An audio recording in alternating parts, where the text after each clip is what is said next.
યાદમાં રહો છો પણ આવતા નથી, નજરમાં રહો છો પણ દેખાતા નથી. અલ્યા ભા ચમ રોવો હો? બસ ઇમનીમ ભાઈ. અલ્યા શું થયું? કોઈના અંગાત કોઈ મોથાકૂટ થઈ? ના ભાઈ ના. કોઈ તમને બોલ્યું? ના કોઈ મને કોઈ નહીં બોલી બેટા. તો પણ ચમ રોવો હો? કયો તો ખરા. તું નહીં સમજે, તારી ઉંમર નાની હે બેટા. આ મારા દિલની વેદના અને મારી મનની મૂંઝવણ બેટા, બીજું કોઈ નહીં. તમારા છોકરાએ તમને કોઈ કીધું? છોકરાને હોવે કોઈ કીધું તમને? ના, મને છોકરો તો અસલ ભગવાને આલ્યો. મને છોકરોનો વહુ છોકરો તો બધા મને ભા કરીને મરી જોઈ.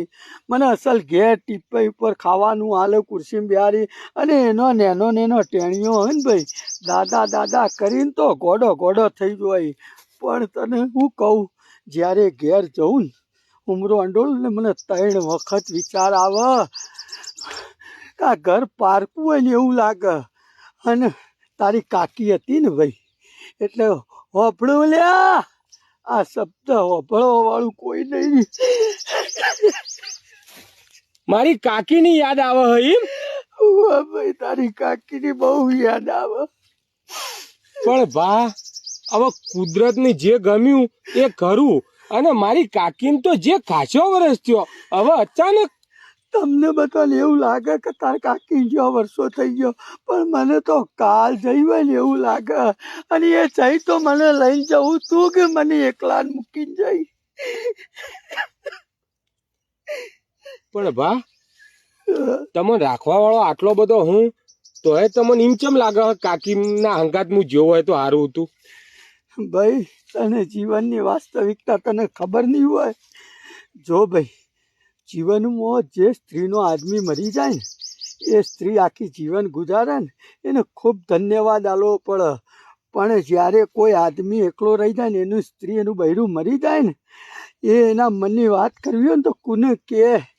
એ બહુ અઘરું છે બેટા, તું નહીં સમજે. તો ભા આવી રીતે ઉદાસ થઈને કઈ ઉજી રહેશો? તો હું કરું ભાઈ, આનો કોઈ રસ્તો હ ખરો? વનો તો ભા બીજો તો કોઈ રસ્તો નહીં, પણ તમારા મનને મનાવવા માટે એક રસ્તો હ. ખરેખર? હા ભા, તમારે હ ને બાની યાદ કરે જો, એના કરતા થોડું મન ભક્તિમાં વાળો તો યાદ ઓછી આવશે. બેટા મન તો ભક્તિમાં વાળીએ, આ ક્ષેત્રોમાં આવીએ, આ મન તો વાળીએ જ છીએ બેટા. તારી વાત સાચી, પણ જે આ મનની વાત હોય ને બેટા, એ આવી રીતે ગોમમાં તો કોઈના અમું ના રોવાય. એટલે આ વાડીએ શાંતિથી ઓટો કોક દાડો યાદ આવી જાય એટલે રોવું પડે બેટા. તારી વાત તો 100% સાચી, પણ શું કરે? કોઈ નહીં હેડો બા, હવે રોઈ લીધું ને, હવે તમે રોતા હારા નહીં લાગતા, હવે મોઢું હસતું કરો હેડો. અમારી યાદ કોના ભાઈ જવું હોય, કોઈ જોણવું હોય તો કરા ભાઈ જીએ. તમે આવી રીતે ઉદાસ થઈને બેસી જશો તો અમારું શું થશે? તમે અમારા વડીલો હો. સારું હેડ, પણ કોઈને કહેતો ના ગોળિયા. આ નહીં કહું કે વેલજીબા રોતા હતા એમ. ના નહીં કહું, પણ હા બા, તમે બે એકબીજાને એટલો બધો પ્રેમ કરતો હતો? હા, પ્રેમની તો તું વાત ના કર. અમારો બેવાનો ખોળિયો જ અલગ હતો, જીવ તો એક હતો. તને ચો ખબર? અલ્યા છોકરા, અમે બે મેળ જતો સાયકલ લઈને, તે રસ્તામાં ઢાળિયો આવ્યો તે પડ્યો, બે ધબ દઈને ભોય. તે તાર ડોશીએ મારો ખભો પકડ્યો અને મેં એને પકડી, એમ કરીને બે ઉભો થયો. અને તાર ડોશી તો ઓકી વળી જઈ. ચમ? કેળો ચાકો પડ્યો. હવે તે હું પાછો મેળમ જમતમ કરી લઈ જઈ, ઘેર લઈ જઈ, પેલો આવતો ને પેલો ટાઈગર બળી જાય. એવો તારી બા ને ગજો, તારી બા એવી બૂમ પાડે, અલે આ બળી જાય. મેં કીધું ગોડી, પણ કાઠી હતી. હું સારું હેડો, આવી દા હસતા રે યાર બા. પણ બધી આ યાદો રહી ને ભાઈ. એ તો યાદ તો આવવાની જ છે ને. એક દાડ તો યુવાન ભાઈ જવાનું જ છે. એ બેઠો જોતો જ હશે કે મારો વેલજી શું કરે. તમે યાર હોય રોશો તો એ દુઃખી થશે. એ વાત સાચી હો, પણ તારી બા હતી હો.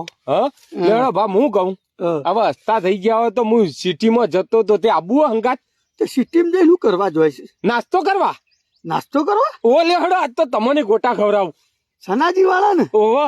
હા લે હેડતા. હો? પણ પૈસા હું આલું હા બેટા? ના ના બા તમે પૈસા ના કઢાવાય. અલ્યા ગધી આ તારો દાદો વેલજી બા બેઠો છે ને હા. આ આખો કિસ્સો ભરેલો હશે. હા હો અને આપણે હા ખોટા તો તાર પાછી માર ડોશીની બહુ ભાવતા. હા હું એક મંગાવતો અને એના માટે તો બે મંગાવતો અને લફક લફક ખાઈ જતી. શું વાત કરો? વાહ અને 250 તો મરચો ખાઈ જતી. આ એમો ને એમો આ સાતીનો હું પેપ્સો બળી ગયો. હા તાળું અને જતી. કઢી કઢી કઢી તો ચાના ગોળે હબક ને પી જતી. હા આવાજ આવી તા બા ખુશ રહ્યો યાર. આમ મજબૂત હતી હો. હા વાહ